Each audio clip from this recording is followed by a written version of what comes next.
Hello, everyone, and welcome back to the A to B podcast, your number one source for military entrepreneurship and entertainment.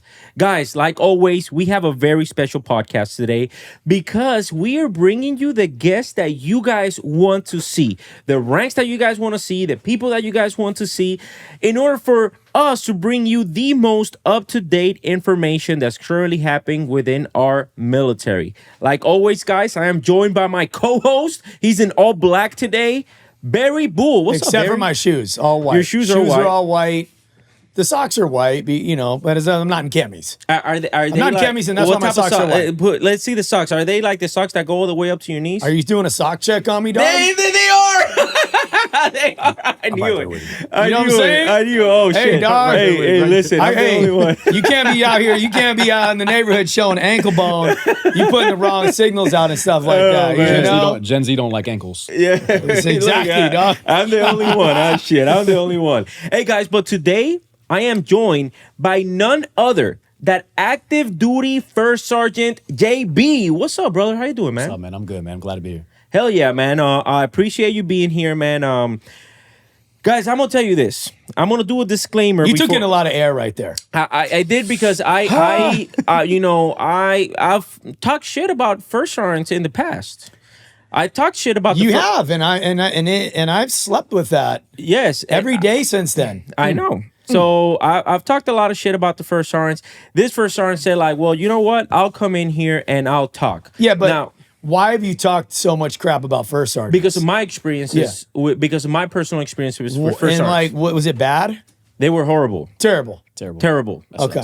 So Terrible. that is why, we brought in a first sergeant and we're going to be asking him a series of questions. Yeah. I think this is the right guy. I think this is the right guy to bring in onto the podcast and to bring some good perspective. Yeah. I already know that we're going to be receiving a lot of comments in here because we're going to be like, well, this guy is not like my first sergeant. My first sergeant's a freaking asshole. Well, guys, guess what? Get transferred to his unit. JB has an infantry background. He did infantry for how long? 15, 16 years? Yes. So he was 0311. Yep, turned 69. And then from there, 0369. So, and then from there, he became a first sergeant from, and his first unit was the comm school in Torreon Palms. Yep. And then now he is currently an active duty first sergeant for MWSS 372. Shout out to MWSS 372. You guys showed me nothing but love when in my real estate career, and I appreciate you guys. Nice. Okay, so JB, brother, are you ready for the conversation today? I'm ready. I need to adjust. Okay, like that sounds weird. What brings you into the podcast? Let's start with that. You, obviously. Nah, just kidding. The podcast is fun. I'm glad we're able to engage and kind of do this quickly because we just really started having conversations last week. Yeah. Your conversations, your podcast is always entertaining, and I like how it's honest. Your guests are usually not usually, but they are genuine in their approach. They provide some hard truths, and you're dealing with the smoke of the people replying in the comments and having those hard conversations. I think that's where we take that next step in social media is shining the positive light on the military instead of the toxic stuff that we typically hear and see day to day. That's good you bring that up because that's one of the big reasons we started the podcast. Put the negative stuff's already out there. Mm-hmm. We're going to get all that, but then, bring in positive light to the military. And that's why Albert always brings up entrepreneurship. Mm-hmm. We're both veterans, of course.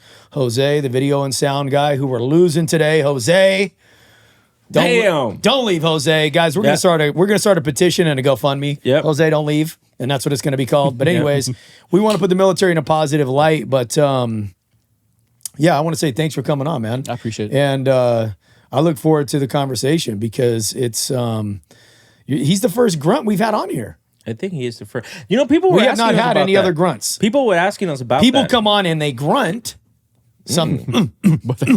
Right? Which is different, you guys. Different, and just so you know. Right? But yeah, he's the first grunt that we've had on here. So you joined in 2006. Yep, I'm a boot. I don't think so. But somebody in the comments will say, yeah, somebody's like, you boot. You only have one what the hell? ribbon. Yeah. You look like my son. You're 14. You're a first sergeant, and you're like, okay. Then what do you want from me, man? What do you want me to say? No, Marine Corps. I'm sorry. I don't want the promotion. My bad. So you joined in 2006. Yep. Can you talk to us a little bit about the early days in your Marine Corps career? It was much different from now in the aspect that we were at that time. If you joined in that era, you knew you were going to deploy. And I think that, as I'm sure we'll talk about, like the current To Okinawa. Yeah. Or Iraq. So yeah, and then you had Iraq, you had Afghanistan was kind of going concurrently, and being fortunate enough, I see it as an awesome opportunity, any deployment. So being fortunate enough to go to Iraq, doing a 9-month deployment there, and then doing Afghanistan later on in 2010 was different. But I think what's great about that is being able to use that experience and leverage those experiences now, which is, as we'll talk about too, is like the first sergeant route and the why. But I would say it was different. There are some bad things going on, right? There's a reason why hazing has zero tolerance now. The way we did things, we were more focused on certain things than we are now, and that's okay to say too. But yeah, the upbringing, the raising in the Marine Corps was different now, but I'm also more appreciative of how we raise our younger generation of Marines now, back in 2006. What do you mean, like hazing now is zero tolerance now? Are you saying like back then when you joined in 2006, it was, we're a lot more focused on war fighting and things weren't very politically correct, maybe? Absolutely. Not to say I was hazed or whatnot, but it existed.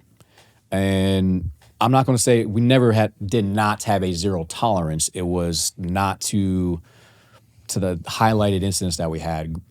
I would say that first decade that I was in. So it definitely occurred in that era. I think people were more focused on like, we got to get out of the door and get into this deployment. Now we're able to take a little more macro look around the Marine Corps and like make sure that stuff is not happening. Yeah. Where are you from originally? I'm a military brat, so I'm Army brat. I bounced around, so I was born in Twin Palms. Yep. Wait a minute. Dad, mom, both? Dad, Army, mom, Marine. Oh, snap. Oh, wow. All right, so to be fair, my actual father, via sperm donation, was Marine. So both met at Twin Palms. I was born in Twin Palms, and mom was a comm Marine. So that was pretty cool, going full circle and going back. That is cool. It was pretty dope. And then she got divorced. I moved to Germany, where she met my stepfather, who's really my father. And then I bounced around the Midwest, graduated high school out of Columbus, Georgia. So was stepdad, was he military too? Yeah, he was Army. Yeah. He's Army. Yeah, actual biological father was a Marine, yeah. Okay, so two Marines, and then mom divorces him. Yep. That's awesome, though. That's okay, so what did your stepdad say about Marines? Was your mom like, obviously? My mom was like, obviously, yeah. So to be fair, I almost joined Army Reserves. No offense to the Army, but I'm glad I made the decision that I made. We do want to offend the Army here. Offense taken. Yes. But no, so I think, one, I knew I didn't want to be in my dad's shadow, right? I didn't want to be in the shadow because at that time he was still active duty. What does that mean in his shadow to you?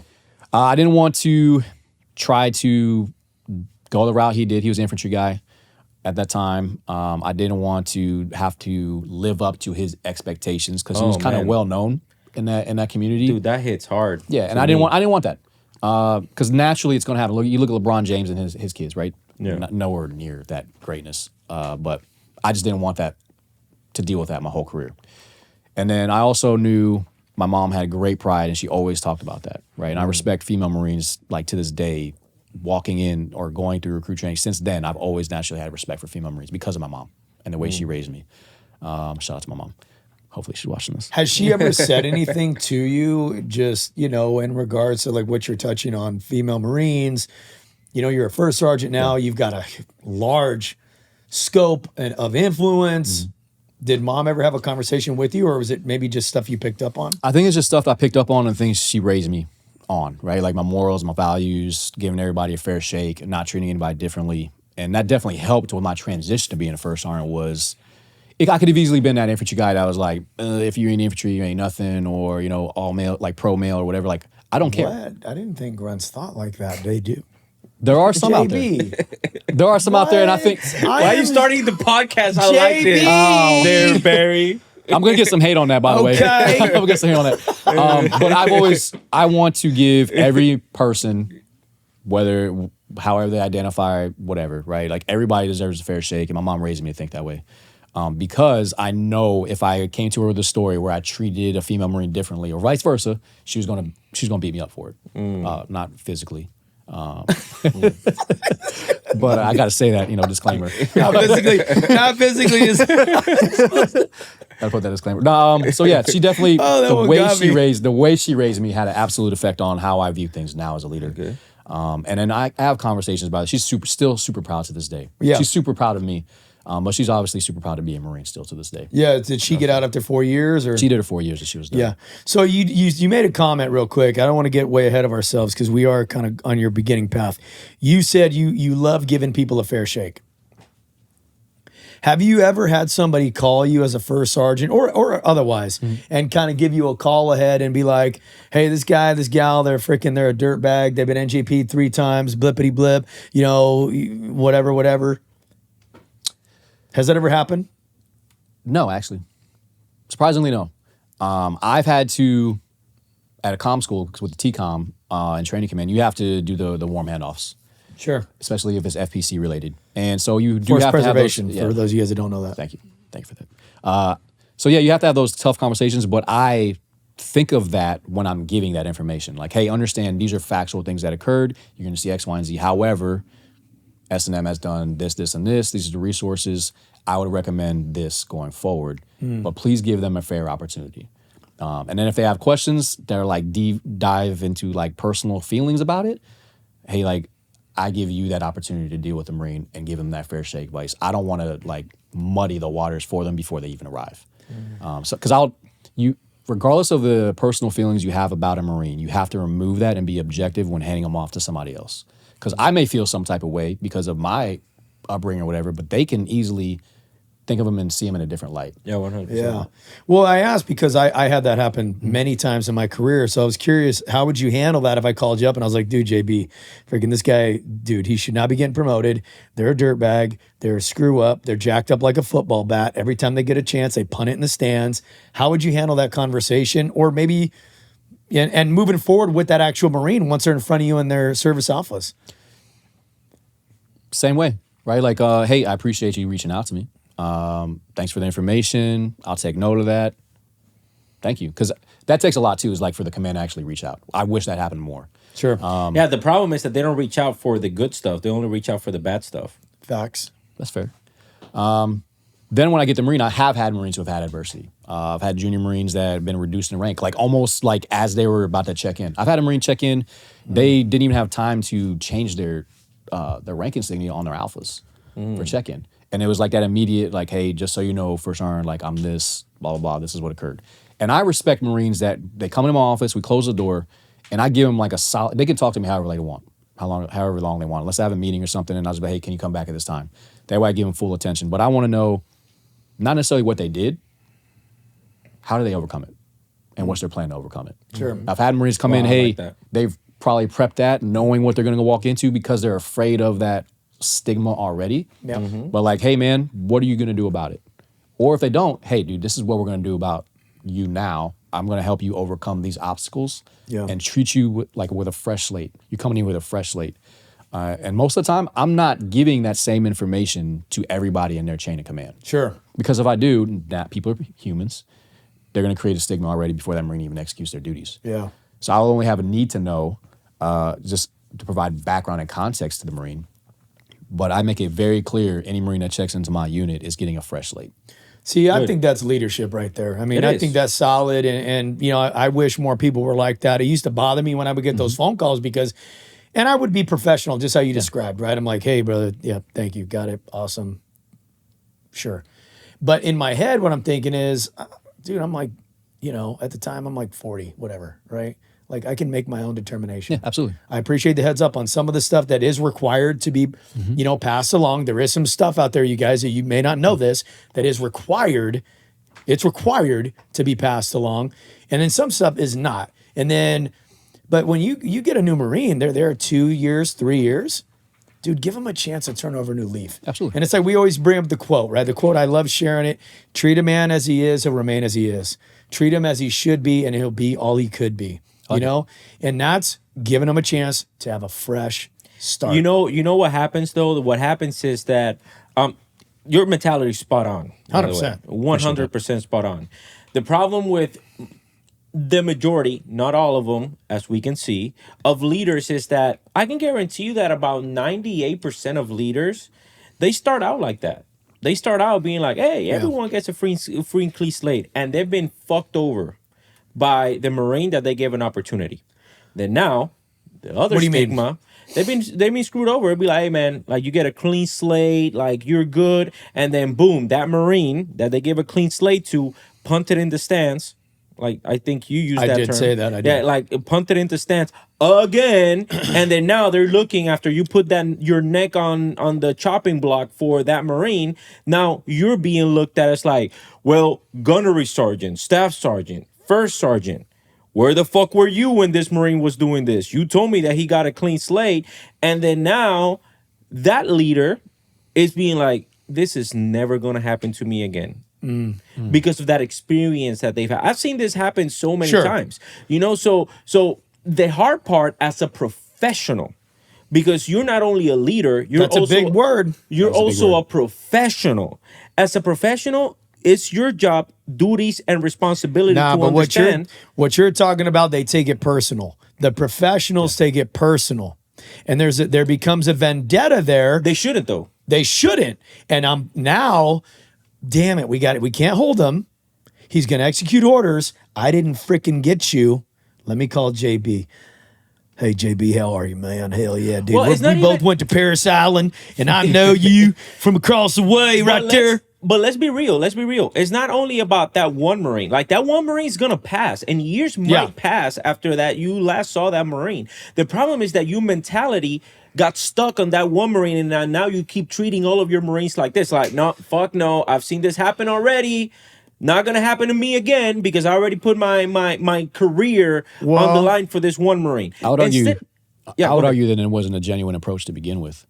100%. True.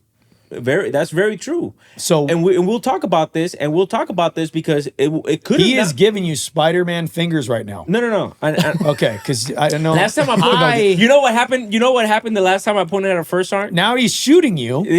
Last time I I'll pointed- take to the offense. You're good, man. he told me, the first sergeant told me, it's like, this can go a whole different fucking route, Gunnery Sergeant Ramos. That's what he told me. That's why I have a beef. Because you're animated and you're Yeah, because I'm That's right, talking that's to you. right. I was crazy. talking to him like I'm talking to you now, and it's not was no disrespect towards the. Well, Yeah. I kind of meant a little bit of Albert disrespect that one time. can be so disrespectful. His eyebrows will be disrespectful. His eyebrow language. You'll be like, that's insubordination with your eyebrows, dog. You just, you know what I'm saying? Insubordination station out here. So let's get back to JB, man, because we got Yeah. so much talk. Yeah, no, we got, but that's first sergeant talk, right? Yeah. Who was JB as Lance Corporal, and Sergeant JB?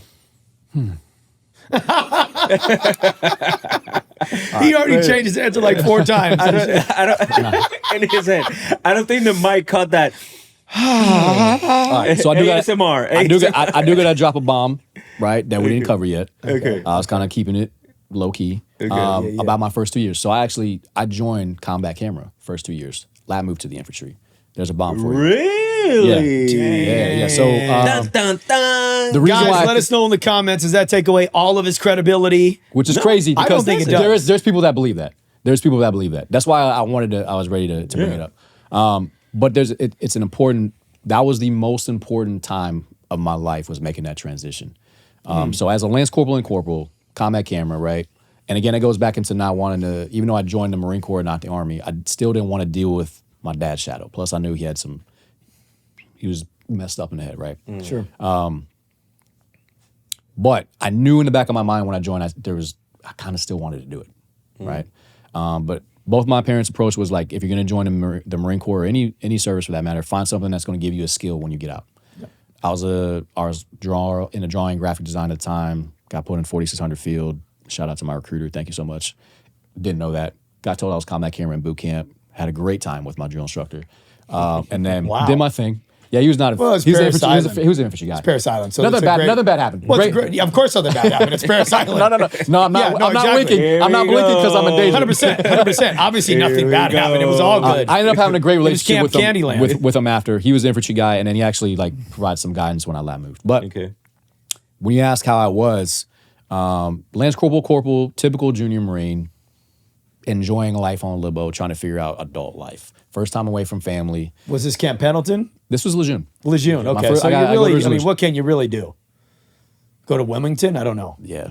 You know the areas of location. J Vegas? Of people that have other second jobs on poles. That type of Hello. vibe. So The Driftwood? yes. Went there once, did not go again. Toby's La Mirage, typical junior Marine that would like blow his money there. Mind you, not married at the time. So yeah, just enjoyed my time figuring out life. Lad moved as soon as I could at 2 years, time in service as a corporal. Those were the basic requirements. I had the GT score. And I went to, at the time, Gunner Sergeant Carlisle, rest in peace, and he assisted with my lab move. And then, boom, lab moved as a corporal. So Corporal Sergeant me was me catching up on all those two years of time. So I was just busting my ass, man. Because, like you pointed out, like the credibility piece. Unfortunately, that happens. Oh man, well you're not full blooded infantry guy, man. You Like, don't know what it is to be a. I'm like, bro, troop. like I went to Iraq too, man. What's the difference, bro? Because at that time, it wasn't early stages Iraq. In 07, 08 Iraq, it was not anything crazy happening. Yeah, they were going to TQ, Al Yeah, Assad. they were getting jacked, right? What unit did you go to when you lap moved into the infantry? I went to 3-7. 3-7, no shit. Okay. And still to this day, I think. For those that don't know where that's at, can you? 29 Palms, California. So you went from Lejeune combat camera, Yep. wooded, humid, East Coast to 29 Palms. Yep. No woods, nothing but. They got pumps there though. They do have palms. They do have palms. They will Hot as have fuck. you in the palms covered. Yeah, hot as fuck. And And I you were went in. I 3-7. went in May, so it was already hot. It was just piping. Super hot. Yeah. I bet. Yeah. And you're a corporal. Yep. Brand new corporal. Okay. Now, How were you looked at? That is the coolest thing happened to me. Right. I had a staff sergeant, platoon sergeant, staff sergeant ski. I would fuck his name up if I tried to say it. It was like Sherwinski or something like that. They had just got back from their Iraq deployment, so it was the perfect time. Like stars were aligning, perfect time. Brand new junior Marine drop. A lot of guys getting out that had like typical bad mentality of any unit, right? The guys that get out are like, man, F the Marine Corps or whatever. Or guys that just did their time and they're ready to get out. So he welcomed me with open arms. Just like, hey man, here's the deal. I'm not going to put you into a billet because you got to earn it. And that's what I wanted. I didn't want to join as a corporal and just be expected to be handed some stuff. sure. I wanted to bust my ass and get the respect first. And he was like, dude, this is what I'm gonna do for you. We got squadrons course coming up at these dates. Like it was like 2 months after I got there. He was like, I'm gonna send you to squadrons course, man. It's either Yes. sink or swim, dude. Sink or swim. And those guys are usually you get a waiver to go as a lance corporal, but you're dealing with corporals and sergeants that we had a MARSOC guy in there. Seasoned. Yeah, seasoned dudes that just needed to get their, at that time, it was their PME. And he was like, sink or swim, man. Who gave you the most hate once you land move into infantry? Peers. Your You peers. said okay. Yeah, peers. Your corporals and some lance corporals, senior lance corporals. Well, you got some lance corporals out there that are freaking crushing it. Yeah, absolutely. So, And they're looking at you like, oh, gosh. yeah, who's this boot, right? Here comes this fucking guy. But I was gonna say that if you're, and especially for those of you out there, if you're a non-infantry first sergeant, you're going into a Victor unit as a first sergeant. Like me, I was air wing, went to the infantry as a first sergeant. When you get a guy like JB and he is a corporal, whether he's lap moving or they come from security forces, dude, you gotta get him school trained. Because I don't care how salty that lance corporal is. I bet when you came out of infantry squad leaders course, you were like, nobody could hold a candle to you as far as like, Oh, no. minus experience. Yeah, the experience thing is, so that gave me the doctrinal experience that I needed. Like you knew what you were talking about. Yes, absolutely. And the good thing about it and I'm thankful that he sent me because it taught me doctrine immediately by creating and establishing bad habits. And not saying that that's bad on the Marine. Like when you're in unit 3 to 4 years, you're going to get taught what your seniors taught you and so on and so forth. And you're going to get lazy or you're going to create bad habits that aren't necessarily doctrine. So I learned from the ground up, like literally like here's where we're starting on doctrine. And now I'm just applying experience to it as I go.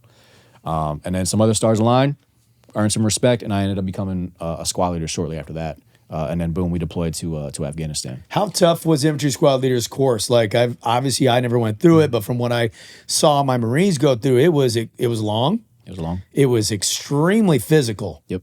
We're talking because these guys are combat hardened infantry guys. you know, and they're not all 0369s, but there's a lot of them, obviously, and they're kicking your teeth in every day, and then it's very academic. It is, yeah. Super academic in the doctrine, and just because they're trying to put you in the best position possible to lead a team and lead a squad and ultimately lead a platoon and not get people killed. Yeah, no, absolutely. It was still to this day is the toughest course I've ever been in. There you go. And I don't think I was, in my eyes, I was physically fit when I lat moved, but that course just like destroyed me. And put me on a different level, especially when you start talking about running in gear. It was always you're wearing gear, you're wearing your full camis, carrying a ridiculous amount of stuff, right? Sure. And then the academic piece of the orders writing process, that was the hardest part for me, right? Is learning that, because that experience, if you're lacking it, that part does suck. And understanding the verbiage and shit. But no, it was still to this day the hardest thing I've ever been through. Was there a moment where you showed up back to the platoon, the squad, where you can remember it, and there's a lance corporal, freaking just whatever, being infantry, roughneck like they are sometimes, and you were like, no, it's not like that. It's like this. Do it like this. And everybody was kind of like, oh, damn. Fortunately, I never had to do that. Yeah. This is how I always operate this way to this day. If I'm going to a new unit, coming off of SDA or being a faculty advisor, which I'm sure we'll talk about, I'm coming into that new unit, I'm asking the lance corporals or whoever is underneath me, man, how do you do this? What's your experience like? And I'm learning from them too. So I came, and as soon as I got to that unit, hey man, look, I'm not trying to ruffle no feathers here, man. I'm trying to be the best I can be, but I'm not just gonna come in here and expecting you to respect me because I'm a corporal. I'm gonna earn your respect. Yeah. So when I came back from squad leader's course, I was of age at this time. I put a disclaimer out there. Me and my squad leader, my APL at the time, or my team leader at the time, one night we stayed up till like 2:00 in the morning just drinking beers on the catwalk. And we just talked about, hey man, this is how we're gonna run the squad. And he was like, dude, I got your back. Mind you, this dude's been in the infantry longer than me. But apparently I earned his respect. I loved the dude, I respected him, and that relationship carried us through to the point where I didn't have to do that. Because either he would check it or the Marines just had that respect and understood That's something what you're talking about right there. That's something that was also very present in artillery, and I don't think is present in the Marine Corps in general all the time. And that is the NCO Corps. Either that or I've been out of touch of reality what it means to be an NCO. But me as a gunny, and I put my NCOs through fire so that way they can get together. Instead of them getting together, they will get. Dude, I remember one time I went through one NCO. I was a lance corporal. I went through one NCO, and I didn't give the proper greeting of the day to this NCO. Dude, this guy, all he had to say was like, "Are you not gonna give me the proper greeting of the day?" Guys coming out of the woodworks. Whoa, dude, there was like 4 other NCOs. I think they weren't even from the same freaking company, or the same battery. It was like they started freaking blasting me, and that's how united. And the thing is, once I became an NCO, I realized, man, they're not really that tight. But from the outside looking in, like you were not gonna fuck with either a corporal or a sergeant because you know that they all had. There was one time I laughed at my CO because he had this great idea, right? Like, there's a shocker. I have another idea. I'm the company commander. And he's like, we're going to put the schedule, or I think it was a schedule. I don't remember what it was, but let's just say schedule. We're going to put the schedule in the windows of the sergeant squad leaders' rooms in the barracks. And so all the Marines can go up there and check it out. And I just laughed. And he's like, what's so funny? And I'm like, have you been, sir? You need to go to the barracks more. Because if you think that Lance Corporal Billy is going anywhere within a freaking 100-foot radius of the squad leader's room, no. I mean, you don't understand how the barracks works. You set him up for failure. You're setting up for failure already because, like, literally, he's not going near. I mean, the PFCs and the Lance Corporals and the infantry, like, if they're not experienced, dude, you would think they're like Jehovah's Witnesses on Halloween. They got the lights are off, the blinds are shut. Shut up. You know, they're not going near the squad leader's room. Yeah. It's definitely like what you're describing, even to this day. I don't know what you guys would think. Drop a comment, but it still exists to this day, at least from what I've seen. You think it still exists this day? I think it just depends on the climate that the command has. Sure. I think that's really what it comes down to. Yeah, but now the problem is back then. I remember back then. So this is how the politics used to work back then. 1775. Back then, back in my day, back in 2009. Fuck no, no, whatever. Back in the day, it was like you got your ass chewed. It could have been by either a corporal or a sergeant. But Yeah. if you got your ass chewed and you felt some type of way about it, who would you tell? Nobody. Who are you gonna tell? First of all, yeah, you wouldn't tell. You wouldn't tell because you would be looked at as a bitch. But if it was something there fishy, you go. There it is, right there. If You it was- skipped over that That's part. fair. if That's it fair. was something fishy, it was like, oh, maybe I need to tell the staff sergeant about this, right? Then the staff sergeant would be like, Hey, either Sergeant. if it was something that was legitimately like Yeah. wrong, like Sure. hazing or something Yeah. like that, he would probably go like, not literally, but figuratively, he would like rub your, his hand in your back or whatever. It's like, you're gonna be fine, Lance Corporal. Like, go back there. If it was something like that, you were just being a bitch. He was like, get the fuck away from my face, and try this shit again. Well, that's why I always That's make why. fun. But now Yeah. we have what now, and I think going back to what you were saying, hazing's been happening since 1775. Yeah. The only problem is that back in from 2008, 9, 10, and so on and so forth, what really became really big during those years? Social media. They started having they started having cameras in the freaking phones, and then now everybody started taking their cameras out when stupid shit was going on. That's what really brought up to the light the hazing and all that shit that was really happening Yeah. in the Marine Corps in the 90s, which was still happening in the early 2000s, but then in the late 2000s, early 2010s, that's when it started freaking happening. It's like, oh man, like this shit's freaking wrong. We're taping people to ceilings, like we're taping people to chairs. That's a good one. What, I'm taping sorry, that's somebody? unprofessional.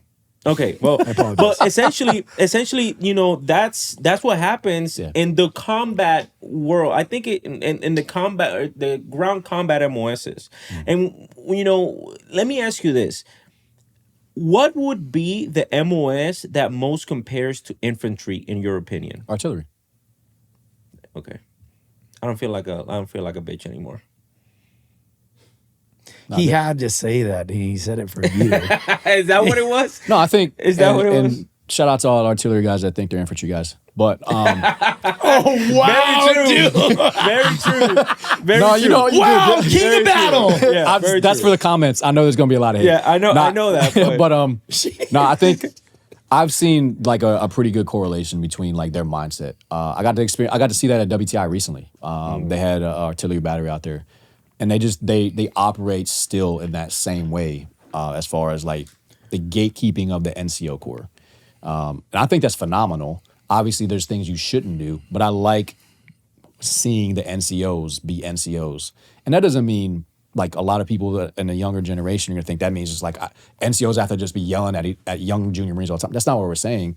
We're saying like hold the line, do the NCO things, make the corrections, but also be a good mentor and leader on the back end. Exactly. And be autonomous. Like that is the one thing I wish I would see more is the autonomy on the NCO level. So, what would be your advice to corporals and sergeants in order for them to tightening? Let me ask that again. What would be your fuck? I'm drawing a blank now. Okay, so what would be your advice for the NCO Corps, corporals and sergeants, in order for them to form a tighter group in their section? They got to talk first off. You got to communicate. That's the thing that's not occurring on any level. And what I mean by communicating is I've gone in chow hall on numerous occasions, right? And what do you see? Well, Phones, everybody's doing their own thing and they're on their phones. their phones, and they're eating their food, right? They'll sit down and be like, hey man, they'll talk about something that just happened at work, and then they'll go on their phones, right? What I would like to see more of is NCOs like one going to chow together and then like talking about how they're going to solve problems. Hey man, how did you handle this situation? Oh wait, I think this would be a great idea, right? Having an NCO room. I think growing up we had like NCO there was something that separated in a good way the junior Marines from the NCOs, right? Whether it was like a NCO room, council. and NCO council is a thing. Make sure you guys are doing NCO council, is important. Yeah, they need that. And on top of that, the leadership has to back them up, right?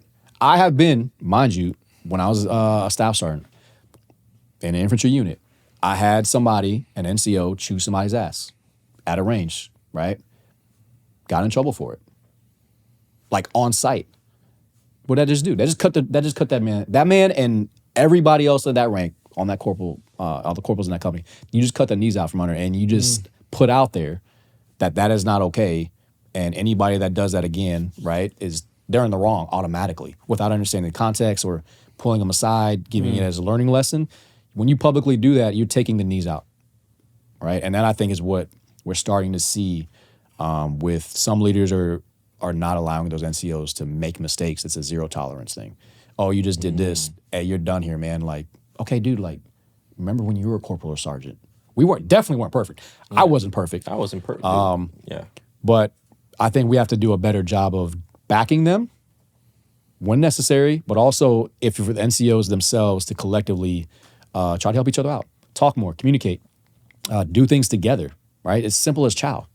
I still do it with my first sergeants. The 3 first sergeants we have, we're tight because we go to chow, we talk, we have an issue, we go talk about something. And then now you created a group that everybody else sees like, hey man, I ain't fucking with that corporal or sergeant. What kind of things do you guys discuss? Right, currently? Yeah, like with the other first sergeants. More admins, of course, right? But not legitimately. Like, hey, this more admin came out. Hey, how do you interpret this? Because interpretation is a big thing, right? How do you interpret it? So that way we get on the same page and we go to our companies and we say the same thing. Because what I've seen and been afraid of going into being a first sergeant was I don't want to be around or with other first sergeants where we're just stabbing each other in the back, right? And we're just shitting on each other. Does that happen? I've seen it happen when I was like growing up, right? As staff sergeant and gunny. I seen it happen in my last command. Yeah, but thankfully, I tell you what, where I'm at right now, we're tight. Yeah. We're not trying to throw each other under the bus. If one of us is What would be struggling, an example of a stab in the back moment to you? Or you, either one. I mean, yeah. I'm gonna 100% tell you because I saw this, like I said, in my last command. Okay. And it obviously didn't happen with first sergeants. Well, it happened with first sergeants too, because obviously you have, in my last command, it was first supply battalion. So you have H&S company, and then you have supply company, ammo company, and med company, which is like for the Navy side. So with that H&S company, there were Marines that fed from the other companies to do the H&S company. So what would happen is if a good Marine had a good relationship with his supply company, just to put an example, first sergeant, and then the H&S company first sergeant was like, fuck no, we ain't doing that, they would play mommy and daddy games. And then they'll be like, oh yeah, well, this Marine is not doing this. So it's like, oh, well, let me go talk to him. And then they will come talk to me. Be like, hey, what's going on with this Marine? Oh, well, first sergeant such and such didn't tell me told me that this Marine wasn't going, or this Marine's not doing this or whatever. It's like, no, put him there. Like, and then automatically you're thinking this is wrong. And it's like, well, I mean, I would ask questions. And there's some miscommunication between the first sergeants. I would not get involved. I would be like, listen, you guys talk it over. I ain't, you know what I'm saying? Like, I ain't about to get involved. I'll submit whoever it is. I'm not going to step on anybody's toes, because whenever if it's my signature in there, saying that you're going somewhere, that first sergeant is not going to go to you. That first sergeant is going to come to me. Why did I endorse it? Or why did I tell the CEO to endorse this? Right? So you guys talk it over. Whatever you guys decide, I'm gonna go ahead and take care of it. Yep. So that's what I would do. But essentially, it was backstabbing, right? It was backstabbing or lack of communication. One of the two. I don't know how you interpret that. I would say they correlate. A lot of people are afraid of conflict, honestly. And I'm not saying like the 4 of us are sunshine and rainbows in the sense that we're all agree on the same thing. Yeah. I think in order to become better as a collective unit, peer group, whatever, you have to have disagreements. But then when you, just like with your company commander, right? Like at the end of the day, when I walk out of the office, we gotta be on the same page. So the 4 of us, we'll come to a consensus and be like, okay, we're gonna do it like this. Even though I could be seething inside, like, man, I hate this. But that's why I talk about the backstabbing. I've seen growing up where the first sergeants are on the same page, and then you're looking at some company like, why are they doing it this way? That makes much more sense. And why is my guy being an asshole about the same thing? And you can the thing is, Marines see it. Right? And that is how they start playing the mommy daddy games of like, well, that first sergeant's an asshole, or I don't like my first sergeant, so I'm just gonna go to this first sergeant. And now you're creating a complete divide, and that ruins the climate, right? For that level of leadership. Couldn't you argue that the same rule applies to the NCO Corps you were kind of touching Absolutely. on earlier? Get together. And, when I would get together with the other first sergeants, it was like, just like you just said, right? Whether it was something disciplinary. Hey, how are you guys? I've been seeing this. How are you guys handling this? Am I like off my rocker? Because this really pissed me off. What am I missing, And I think the maturity level is not there with the NCOs. Like, because here's the problem. And again, this is up for discussion, even for you guys over here in the comments. When you are a lance corporal, a corporal, and even a sergeant, the maturity level is not there. And I would say 60 to 70% of the NCOs. Because when you're an NCO and you've done, one enlistment, you still don't know if you're going to dedicate more time into this You don't know if you're a institution. company person or not. Yeah. You may be exiting stage So left. that's what happens. It's like Your it's like buy-in. the maturity level is not there, but that's why I love it. By the way, this is probably one of my favorite conversations that I've had, because I love it when people are able to articulate how to get things better, because people understand, our followers are going to understand how truly simple it is in order for you to be successful. And the things that we're talking about are going to make you successful in the Marine Corps, outside of the Marine Corps, if you decide to lab move, if you decide to go to another branch, because it's common sense. But a lot of people don't understand that. So, yes, 100% agree with everything that that you're saying right now. Whenever it comes to the NCO Corps, they need to have more maturity, and they need to be able to communicate and articulate those feelings. Because I think that's one of the problems whenever it comes to the maturity, is that specifically in the ground combat MOS, because happened to me all the time as well, and I saw this more times than I can count. I'm going to challenge you on the maturity thing. I am too. Okay. Well, let me get this, and then I'll get this right. Yeah, no worries. What happens is, specifically in those ground combat MOSs, I challenge you intellectually to, it's like, hey man, like what you're saying right now is not right. Well, I can beat your ass. That is a real thing. That's a real thing. That's though. the thing. I think that's with all MOSs though. There's That's a level a reality, of like, not all of them. these hands are ready to eat for everybody. Not the If I just- IPACians. It's like automatic disagreement. Let's throw hands. It's like, bro, like what are we doing? Yeah, exactly. That's fair. That's a fair. You thing. know That's what I fair. mean? I have seen that. Dude, like I've seen it's stupid. Like, it's stupid. I'm a scrawny ass 130-pound guy, and then this 210-pound beast is trying to fucking fight me. But It's like, you're the Puerto Rican dude, you're Poppy. forcing me to stab you or something. You're the Puerto Rican Poppy. You wrestle iguanas. They can underestimate you, but listen, they will lose. So I know you guys disagree with me. Go ahead. I'm gonna give you. Well, ours. I mean, the NCOs out there will tell you right now, we treat them like little kids. Yeah. We treat them like kids every day. And there are always going to be immature people. I think there's immature people in every single grade. And that's why in the Marine Corps we say things like, when you get a room full of people of the same rank, they're going to all act like lance corporals. Because that's, true. But yeah, I mean, we do a really good job of, because when you guys were talking about the NCO Corps, the NCO Council, the first thought that went through my mind is like, why? Why even do it? What authority do we really give them? And then when you said the leadership's got to back it up. Dude, if you and your CEO are not there, what do you even have an NCO council for, bro? Because like the NCO should be able to have a open avenue to the CEO, right? Because now the NCOs can walk out of the room. They can, before they walk in, they can go, and we would talk about this with the NCOs. Hey guys, check it out. When you leave here, this is what you're responsible for. Go talk to your leathernecks. Get the feedback. What are the issues that we're not seeing? I don't need names, dude. I don't need names. I don't need none of that, dude. Just give me the issues. Yep. Let's talk. Okay, so boom, the meeting comes. They're coming in with these issues. You should be writing that stuff down. A CO, first sergeant, CO, sergeant major, whoever it is, taking that stuff seriously, having that open dialogue with the NCOs, because the NCOs gotta feel like they have authority. Who gives it to them? The CO does. Yep. And I would say that is one thing that is very important. It's for the senior enlisted guys out there and ladies. As a first sergeant, the NCOs aren't mine. They're the COs. You have to look at it that way. So if I'm advising my company commander, obviously I'm going to have the conversation with the NCOs, right?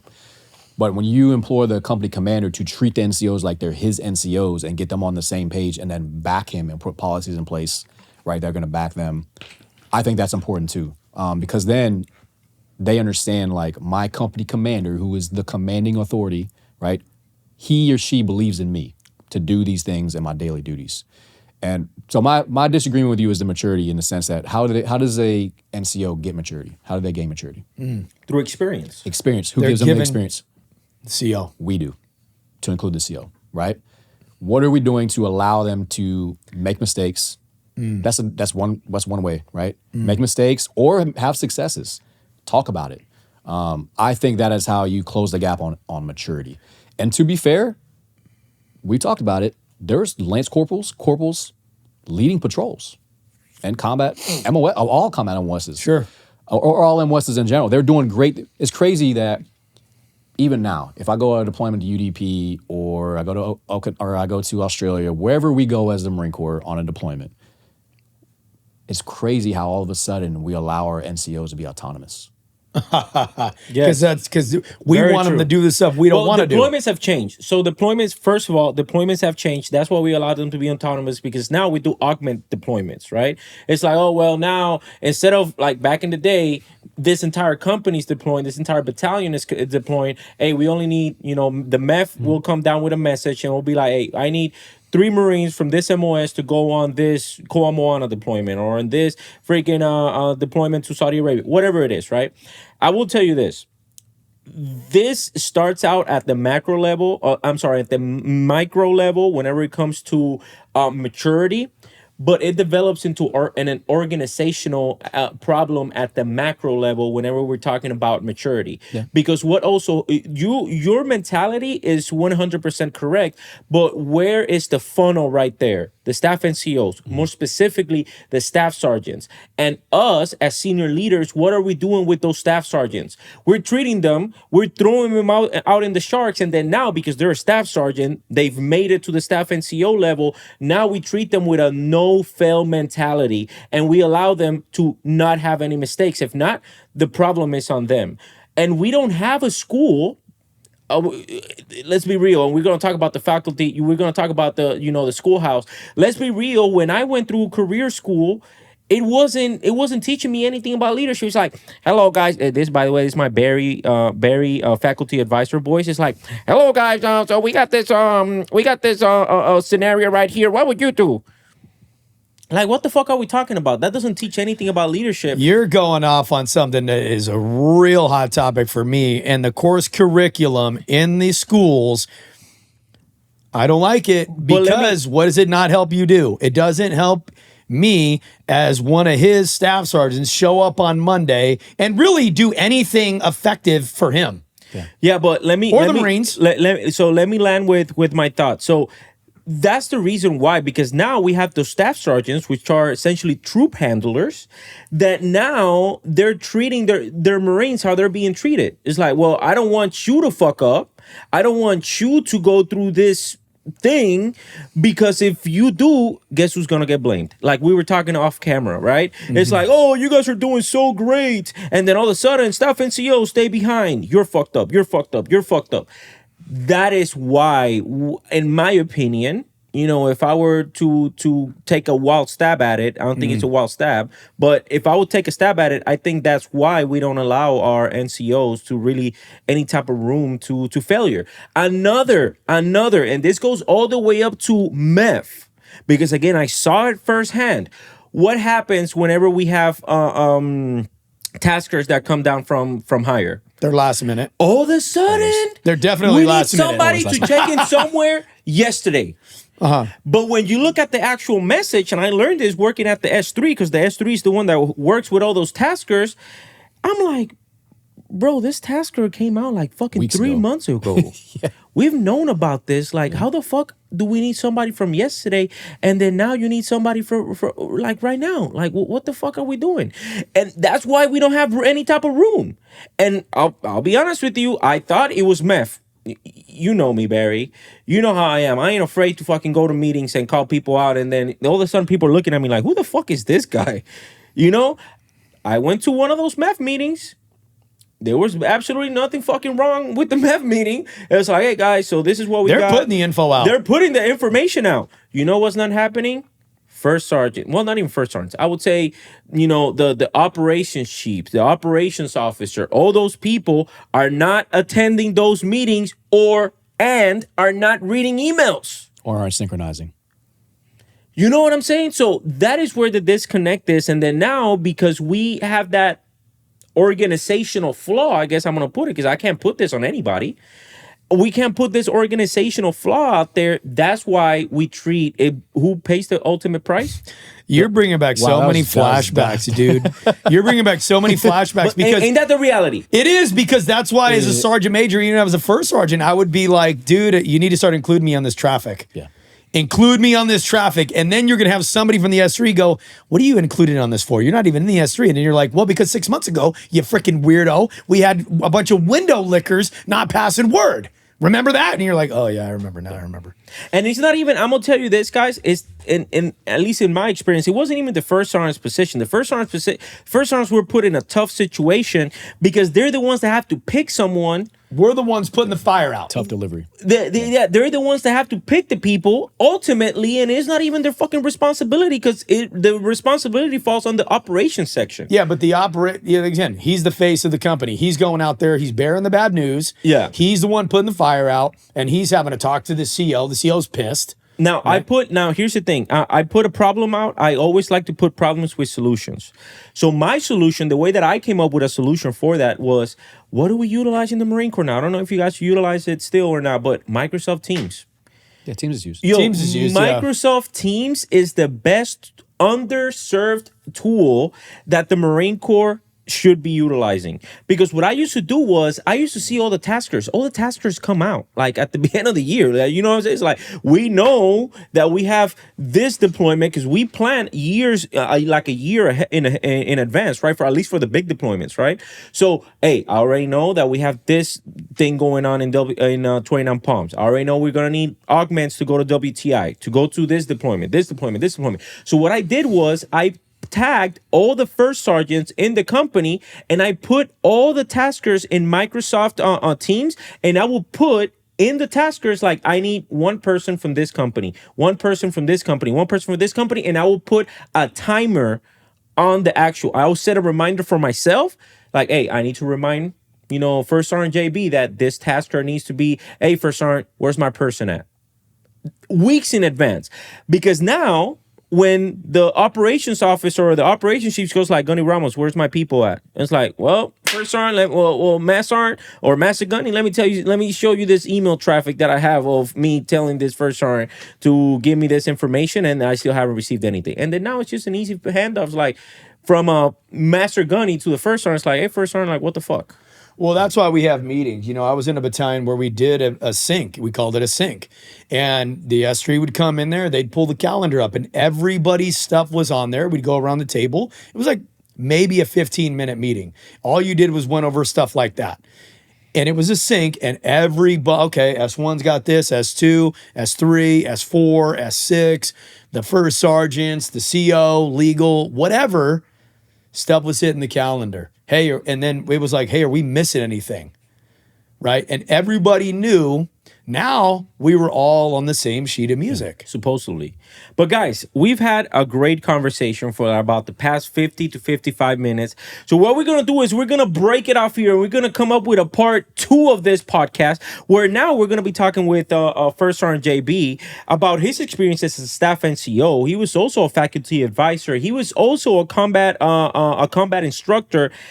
And then the ultimate decision that made him become a first sergeant in the United States Marine Corps. Not only that, leaving the infantry and going to a training command unit as his first unit as a first sergeant, and then now at MWSS 372, which is an air wing unit. Let's talk more about that. Barry, where can people reach out to you at? You know where to find me. Instagram, @Bull5277. TikTok, @Bull52772. Click the link in my bio. The call is free, and the change will last you a lifetime. JB, where can people reach out to you at?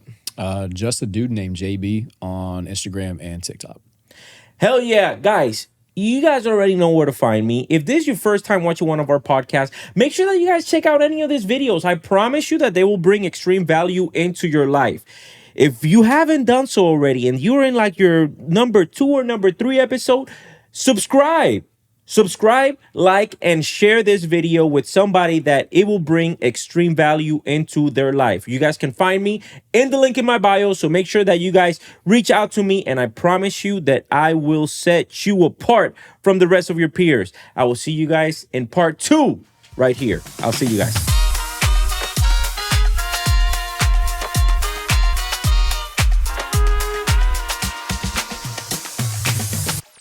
Welcome to the